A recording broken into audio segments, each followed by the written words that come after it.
Anthony, man, welcome. How are you? Fantastic. Thanks for having me on. Yeah, Anthony Walker. I'm just gonna jump in. We know each other through Brandon Turner's Mastermind, the 50. So we've gone on a couple events together. All the time, you impress me. What is the biggest challenge of being only 27 years old, but being a large scale apartment and multifamily developer? 100% self-belief. It's believing that you can go bigger and believing that I can go bigger, right? That's constantly my barrier to success, and even trying to achieve more than I have now is just self-belief, believing again, like I didn't grow up wealthy. I didn't grow up with mentors telling me that I could build a massive business. And so believing that you can do what you set out to do is incredibly difficult. So you're out in, if I get the pronunciation right, Coeur d'Alene, Idaho, correct? Correct. Okay. Well, what's correct? Where you're living or how he pronounced it? Where I'm living, Coeur d'Alene. Coeur d'Alene. Okay, perfect. Tell us your background in real estate. Where are you at right now? Assets under management. Absolutely. So quick background. I mean, I went to college and then got out of college and went and, I didn't have that self-belief at the time. I was obsessed with bigger pockets, was consuming podcasts and thought that I would get into wholesaling. But I thought I needed money to do that. So my first gig out of college, I went and worked at a 9-to-5, was making like 36 grand a year. This was in 2019. So it's not that long ago, with a little bit of like a 10% bonus, right? So under 40 grand a year. That lasted about 5 months and I quit that. Rented a bedroom from a friend for like $400 a month and lived lean and got into, met a guy, started working for him for $10 an hour under the table. Basically just helped him manage his 200 single family home, all seller finance portfolio.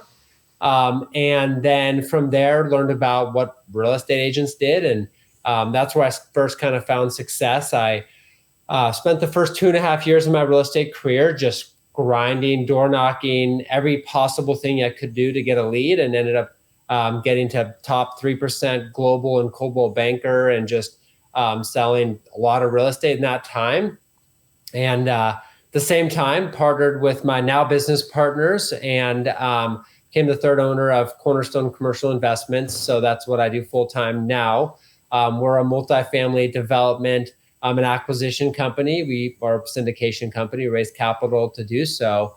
And so as of today, we manage about 116 million in assets with another 50 plus million under construction and another probably 50 plus million under development to break ground. How much of your portfolio is pre-existing and how much is construction? 116 million of that is assets under management. And we've built, when we first started, I'd say of that, it's about 50-50, but we have a lot more new construction. So COVID hit, pricing went down to 3.5 caps in our markets, and we just kind of refused to play in that. There wasn't a lot of value add in Idaho and Montana and these different markets that we play in because so much out-of-state money was coming in here that people wanted stuff and they weren't selling stuff. So through that, we're like, let's just build more. So the last, basically since 2020, we've gone all in on building. We've acquired one multifamily complex. But with that being said, our goal is, now that the market shifted, is to get that to 50-50. So, let's say develop 200 a year and buy 200 a year. If we can find them. We're still having difficulty finding assets even today that pencil well in our markets to acquire. So for somebody wanting to get in development, what are some of the key things that you look at? Because I feel that the pre-existing, at least in my mind, is a simpler concept. You already have the box built. You see what the current residents are paying. You can see maybe what the market rent is. You can get some bids to see, what the construction costs are going to be and what the overall value that you're going to be able to increase it by. The development arena, you've got a longer runway. It's 1, 2, 3 years until you have a final product, et cetera. So what are some of the key things that you need to look over as far as metrics when looking at a development project? Yeah, great question. And if you're starting in development, I highly recommend you find a mentor or a business partner or a coaching program. Learn from someone It'll cut your curve by a quarter of what it could be. Someone who's done this time and time again, and just offer to pay them. I mean, I learned from people to this day. I was just spent a day with someone and learned their entire business model, how they've developed the last 40 years. And now we're going to take some of that and implement it into our business. So that's the first recommendation before I get into metrics is find a mentor, even if you have to pay for it. If it's 50, 100 grand, it'll save you that in the long run, I promise. And then metrics, of course, you always want to spread above what you can acquire at. So if you can acquire a 5 cap today, you probably want to build a 6.5 plus cap, right? Because it takes so long. It's this process. There has to be a reason that you develop instead of just acquire assets. So that's the first thing is the spread over market, the basis points. Again, that's just the amount, the cap rate you could buy it at today to what you're building it for. That's the most important thing is that right there, because you have to build it for cheaper than you could acquire it for, or else you're wasting 2-3 years building it when you can acquire it and start cash flowing the day you buy it. But how do you know? So many of these builders have gotten themselves in trouble over the last couple of years because they're building at what they thought the value would be in 2 years. And as you've seen, maybe not in the market you're in, which is why you're staying successful, but many builders have run into this problem where it's not worth what they thought it'd be worth 2 years later. And to be honest, that's been our trepidation. My lack of knowledge, our lack of knowledge in building it, because we can put something on a contract and close in 60 days. You're not going to see much of a difference in value in 60 days. So you feel really comfortable about it. But then building a product and saying, I think it's going to be worth this much in 2 years, 3 years, but you don't know if there's going to be another war, or if there's going to be another type of inflation situation. So what makes you comfortable in that projection? Yeah, great question. And it's difficult. There's no line about that. Couple of things that make us comfortable is beating up the pro forma. I think a lot of people that are being pinched right now, they were pushing for rents they thought they could get when they're done in 2 years, instead of like, hey, what's the rents? What rents can we get today? If this product was on the market right now, what rents could we conservatively get right now? And then put that in your pro forma instead of, hey, I think the market's going to go up. I think a lot of people hope the market would go up, especially in Class A assets. They were predicting these crazy rents. And then that's part of development, and that's where leverage comes in, right? So if the market does change, are you protected, right? And so in any development, you have to protect yourself for any up or down interest rate hike. And then if the market goes up or down, if rents go down by 15%, right, which the banks look at, but you need to look at as a developer. So right now, I mean, in all reality, the market should be 150 basis points above the 10 years. So we should be up 6 cap plus market for larger assets. And it's hard to build a 6.5, 7 cap with higher rates, with increasing construction costs. Labor costs continue to go up. So it is difficult to develop today. But with that being said, if you already have a construction project underway, as long as you leveraged it correctly, you should still be able to finish it, refinance as you choose, and maybe you have to keep more equity than you expected into it, but it should still pan out well in the end. Is that your game? Buy it and sell, or is it buy it, refinance, and hold? Our game is buy, refinance, and hold. So we're not merchant builders. We, the markets we develop in right now are long-term appreciating high growth markets. We see good cash flows. So our kind of model is, hey, today, right, we're raising capital for a project. We're raising about 50% of the capital we need for that. On completion, we'll refinance into Fannie Mae. And then that's going to be like a 10-year hold in a high growth market. It's going to have good cash flow, and then that market is expected to continue to appreciate. More people move in.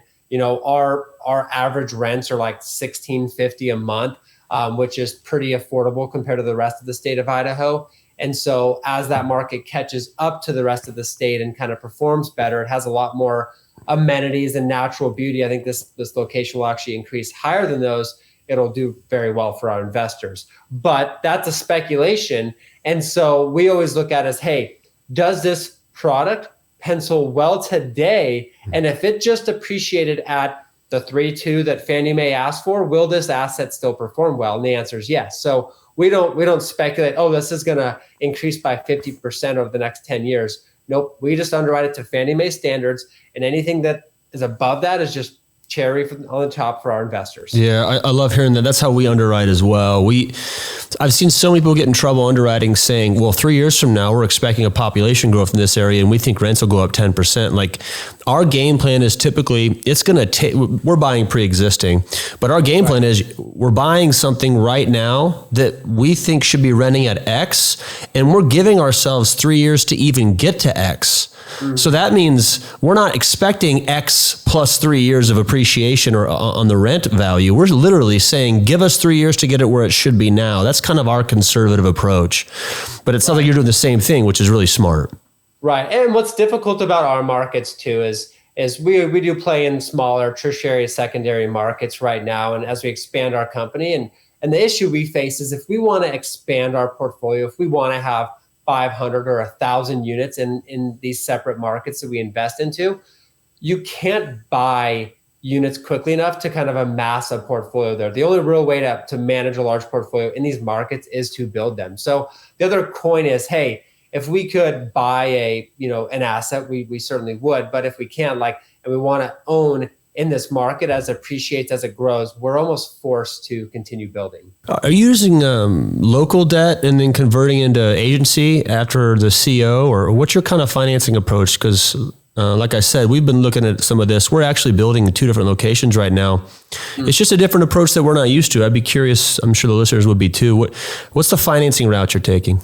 Yeah, so historically we've done everything through regional banks. So local banks that understand us. We have a good track record with them. We have a good track record with our developments, to date. And so we've gone with them, which is recourse debt. So it has a little bit more risk on the construction.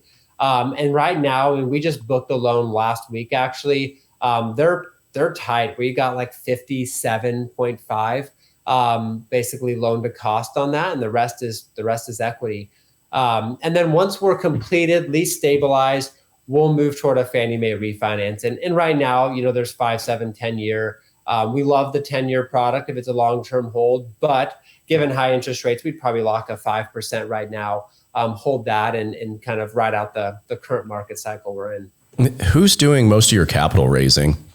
I mean, if you say you're at 42.5% of the equity stack, that's a large chunk, because these are more expensive products, correct? $10, $20 million buildings, $30 million buildings, I assume.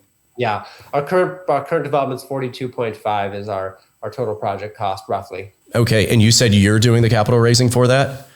Right, so that's what I had in the firm. So I had acquisitions and capital raising. We have a very small, tight knit, profitable company. We don't have a lot of people on the team, and we just kind of have our systems and processes, and that's what I had. So I had all of the equity raising on this. So right now we've got about a $20 million fund where we've raised, we're pushing 40-50% raised on it. But I'm not gonna lie, equity's tough right now. It's the toughest I've seen equity since I've done my career, and talked to a lot of people, and a lot of people are saying equity is the toughest it's been in 15 years. I've heard that. So what are some of the things you're doing to overcome lots of those objections? Because you're right with it being an election year, and just obviously the increase in interest rates and just kind of the trepidation towards real estate in general, at least more than it has been in the past 4 or 5 years or so. What are some of those things that you're doing to provide comfort to those investors and kind of helping them see the light of why this is a good investment? Yeah, great question. I think, the markets are small that we operate in, but they all have a story, right? Our current development has a story, right? This is a market that's been under 2% vacancy for about over 10 years. There's a massive ski resort there that was just bought by the owners of the Icon Pass. They own Steamboat and Mammoth. So there's this story you can sell with the investment. So there's not only hey, this is a apartment complex in the outskirts of some city. No, this is the apartment complex. There's really nothing quite like in this market. This market has grown by 24% in the last 4 years and continues to have money poured into it, right? So it's not just a real estate investment. This investment has a story. And if you're investing into something, they're both a 15% IRR. And this investment has a story and reasons that speculation wise could increase significantly more than just a 3-story walk up in a, outskirt location, like I said. So I think that helps a little bit. I think the story right now does help for that. And then number 2 is we do shoot for a lot of local investors. Local people are typically comfortable with, their local cities. They understand the growth. They see how, the traffic increasing. They see, especially accredited or wealthy investors that we target, they understand these areas a little bit more. And so they typically like to invest in their communities. They've seen the growth that they lived there, lived here for, 5 to 10 years.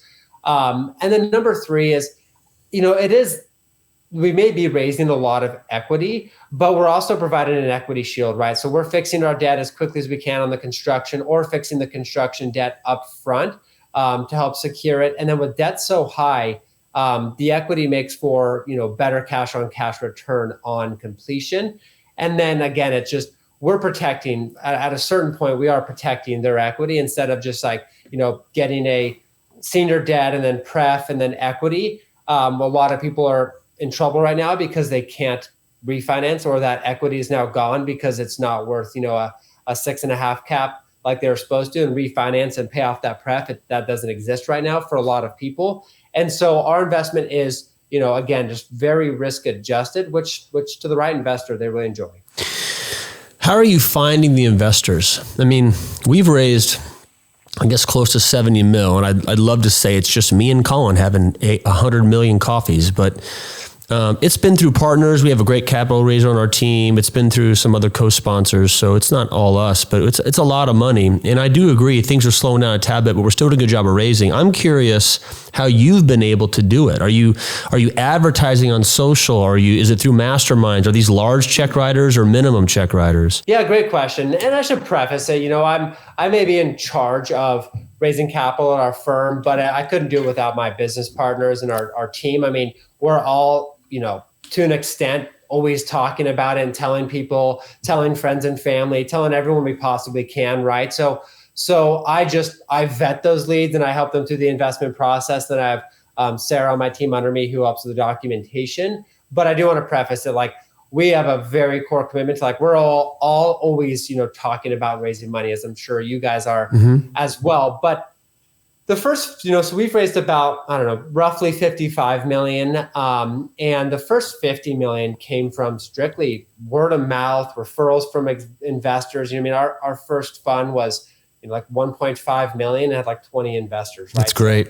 So, $50,000 to $100,000 check writers, right? It was tough to get. And the next one was a little bit better. And then we did really well in that first one. That we still own that asset. It's cash flowing like 15% cash on cash right now. So those investors loved it. There's 20 people that told 20 or 40 more people. And so our first 50 million truly came from coffees with people, referrals, word of mouth, and just growing a lot of local people or California, Seattle money that wants out of California and Seattle. And that's still our biggest initiative. That's still what we push the most, is like word of mouth, because that's A, it's free, and B, it's the best kind of capital raising that you can possibly do. No doubt. I still get coffees with people 2, 3, 5 times a week. And that, they may not be investors today, but they turn into investors a year, 2 years down the road. It really does work. And then last year, we had a philosophy of, hey, we do have some, pretty good track record, and we have some other opportunities. We have a need for more capital. So we did we are doing some social media advertising. So we set up through a company called GenRev. We have HubSpot. We have the whole program set up now, and we're spending on social significantly. And our philosophy there is kind of two-sided. So first side is great. Yeah, we want investors. We'd love for them to convert today and invest in the deals. But we've realized the investment cycle is, probably 6 to 12 plus months, depending on the investor, or longer. So our initiative right now on the other side of that coin is spend as much as we can and cast the biggest web that we possibly can, bring people in that are even semi-interested in, right? I think we have almost 5,000 leads in our database now. And if those investors don't invest now, next year, or 3 years from now, right? But as long as they didn't unsubscribe, the market starts looking better. They've been watching us go through this market cycle, perform, well, not lose any capital. they're going to be investors in the future. So we are casting a web of advertising right now to hopefully just bring in people, even if they don't invest, because for the future. And there's a lot of groups that are not raising equity right now. There's a lot of distress out there. There's a lot of LPs that are looking for better general partners. And so we want to be the answer that they're looking for. Yeah, no, it's called omnipresence. It's the fact that you guys are putting yourself out there with your proven track record, and you are putting yourself in front of people so that when the time is to hit, when the time is right for them to invest, they'll be ready. It's the same similarity of investors on the sideline waiting to get into the game until the market crashes. And then when the market crashes, it's incredibly difficult to get into the game. It's nearly impossible. Lending tightens up. Nothing's the same. Your returns typically lessen because of the higher interest rates, even though the cost of the actual product's down, and it's harder to raise equity. So yeah, it's basically the consistency of staying into it. I really like what you said of how you raised your first 50 million. And I think it's just what every investor should do in almost every part of their business at the beginning. So often people want to make things really complicated. They want to, go out, okay, what should my marketing channel be? What does my website need to be? What entity do I need? How do I want to structure this? Versus looking at your network, connecting with those individuals, telling them what you do, telling them what your interests are. More importantly, listening to their pain points. And then the next point is just proving yourself in the actual product that you produce and having your actions speak for themselves. So I think it's oftentimes, as I said, people just make it way too complicated at the beginning when typically most of those tools are right at your fingertips. Right. You can go out there and find 100, 200, 1,000 syndicators that are offering an 18% IRR on some syndication in every single part of this country. You can find it. I mean, there's no doubt there's multiple people doing what we do. There's multiple people doing what you do. But what is different is the general partners, right? I mean, the trust that your LPs have in you as a general partner is more important than the investment itself, because good general partners, good trusting general partners will be honest. They'll be transparent. They're going to tell you how the asset's performing. And that's what you want to find. If you're an LP looking to invest, find a GP that is trusting. And that is far more important than the deal, because deals are everywhere. Deals are abundant. Money is truly abundant as well. But what's not abundant is good general partners. Yeah, the hardest 100,000 I ever raised was the first 100,000. It's kind of a hockey stick up after that. Certainly after you get something in your belt and you can say, look, here's my experience, because then they can trust you as the GP.